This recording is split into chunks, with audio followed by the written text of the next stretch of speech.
Good morning, everybody, and welcome once again to our Wednesday's Thought for the Day.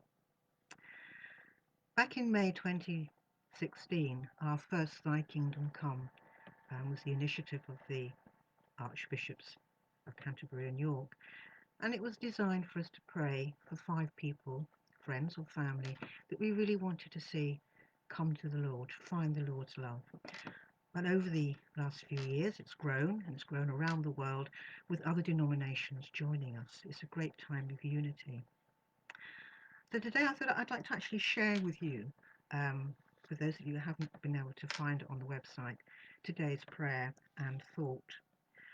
Thy Kingdom Come encourages to pray for 5 people. It's never too late to start if you didn't start from day one. So if you have 5 people, try and bring them to your mind.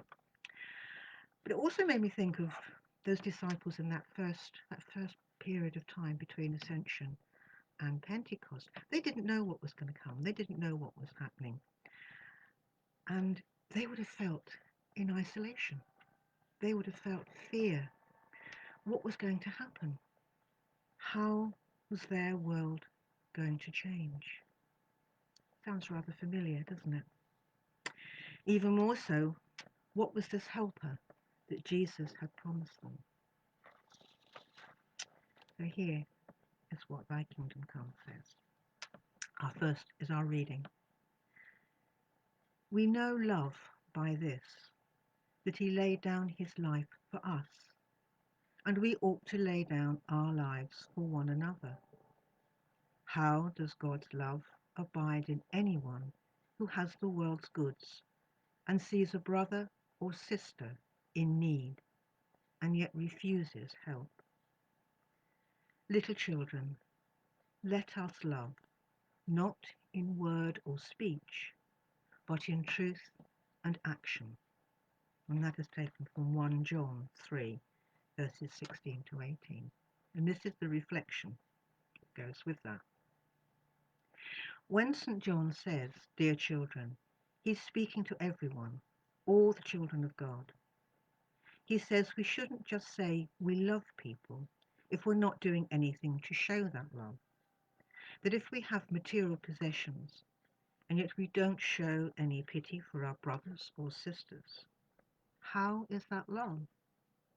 Not to say that it's the only way to love people, but that's a very practical way to love. How generous are we as Christians? How caring are we as Christians? How hospitable are we as Christians? Especially when it's not in our own self-interest. If we don't act, it's almost as if we think we deserve to be in a better position because it's only by God's grace that we're not in the position of the one in need.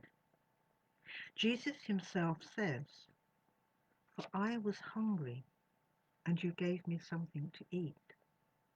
I was thirsty, and you gave me something to drink.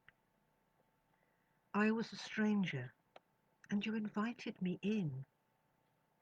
I needed clothes, and you clothed me. I was sick, and you looked after me. I was in prison, and you came and visited me."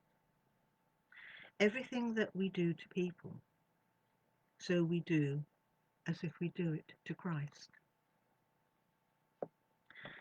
So, how could you use what you already have to show others how alive and active the love of Jesus is? Well, if we look around our country and around our world at the moment, we can see that action is there, it's happening. But there are many of us that are isolating, we're shielding, we're stuck at home, and we can't go out and do some of those practical things. But the one thing that we can all do is pray. Not just for those 5 special people that we want to see the Lord come into their lives, but for everyone, for all of those that are out there doing what they can do. So thinking of our 5 special people that we are praying for, let us pray. Loving God, thank you for your costly love. Please may my 5 friends and family understand something of the strength of your love for them. Help us to use our resources well. Amen. Be safe and know that you are loved.